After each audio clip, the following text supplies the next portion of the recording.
Assalamualaikum warahmatullahi wabarakatuh. Perkenalkan, nama saya Sri Hamdani. Nah, di sini saya akan menjelaskan sejumlah bank nasional yang sudah memaparkan kinerja di tengah pandemi COVID-19 hingga kuartal 3 2020. Ada 5 emiten yang besar yang melaporkan kinerja dengan kuartal 3 di tahun 2020. Yang pertama adalah PT Bank Sentral Asia Tbk atau Bank BCA.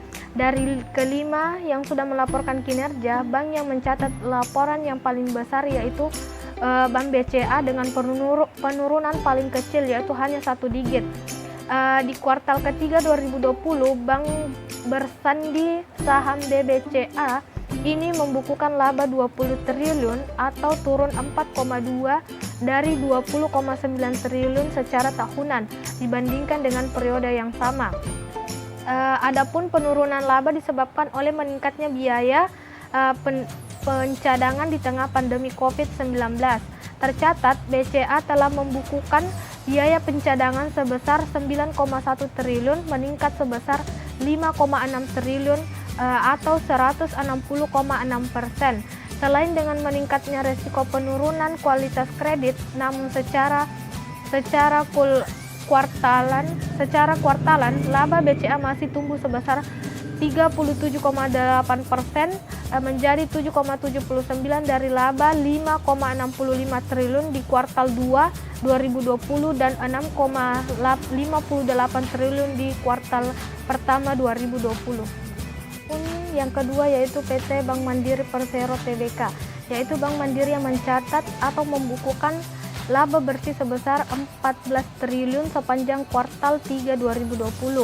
Realisasi mengalami penurunan sebesar 30,7% dibandingkan dengan 20,25 triliun di periode yang sama. Penurunan laba bersih ini diikuti dengan merosotnya pendapatan operasional. Tercatat pada periode Juli hingga September 2020, pendapatan operasional Bank Mandiri sebesar 62,9 triliun atau turun 3,06% dibandingkan dengan periode yang sama di tahun yang lalu. Turunnya laba tak lepas dari pandangan bunga bersih yang turun 4,1% mencapai 4,16 triliun. Margin bunga beralih pun turun dari 4,68% dari sebelumnya 5,58%. Adapun yang ketiga yaitu PT Bank Negara Indonesia Persero Tbk, yaitu bank yang mencatat penurunan laba paling dalam dibandingkan dua bank BUMN yang telah saya jelaskan tadi, di mana pada kuartal 3 2020 BNI mencatat laba senilai 4,32 triliun yang turun menjadi 63,9%. Menyusutnya laba hingga double digit ini disebabkan karena Persero perlu membentuk pencadangan di tengah ketidakpastian akibat COVID-19. Hal ini membuat rasio kecukupan pencadangan hingga kuartal 3 2020 berdasarkan pada level 2006,9% lebih besar dibandingkan dengan kuartal 3 2019 yang sebesar 1059,2%.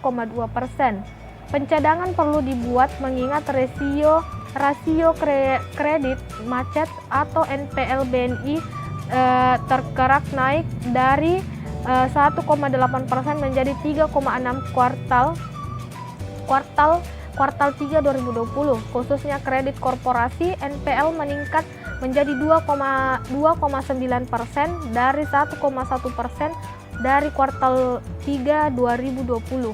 Peningkatannya ini disebabkan menurunnya kinerja debitur korporasi yang sebelumnya sudah diklasifikasikan dan semakin berdampak pada COVID-19, antara lain berasal dari sektor manufaktur. Yang keempat yaitu PT Bank Tabungan Negara Persero atau Tbk. Dari keempat bank tersebut yang sudah merilis kinerjanya, PT Bank Tabungan Negara Persero atau Tbk menjadi satu-satunya bank yang mencatat pertumbuhan laba yang meski tak sebesar kinerja ketiga bank di atas tersebut. dalam paparan kinerja BTN mencatat perolehan laba bersih yaitu hanya senilai 1,12 triliun di kuartal 3 2020. Laba ini meleset 39,72% selama tahunan dari 81 miliar. Memaklumi peningkatan laba ditopang oleh penurunan beban bunga dari efisiensi. Beban bunga bank bersandi saham BBTN ini tercatat turun hingga 3,49% dari tahun sebelumnya.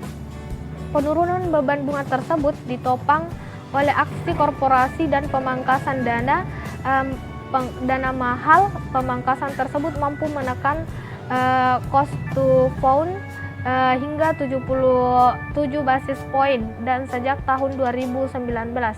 Strategi efisiensi yang dilakukan oleh BTN juga mampu menekan angka cost to income ratio pada September 2020 turun menjadi 141 dari 57,13% pada September 2019 menjadi 55,75, yaitu PT Bank Rakyat Indonesia Persero Tbk yang telah merilis kinerja keuangan kuartal 3 2020 di mana laba bank spesialis kredit mikro ini mencatat senilai 14,15 triliun secara konsolidasi selama 9 bulan 2020.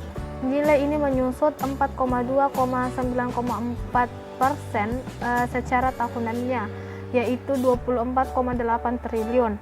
Laba bersih ini turun disebabkan oleh pendapatan bunga bersih senilai 56,0 triliun disebabkan adanya pendapatan bunga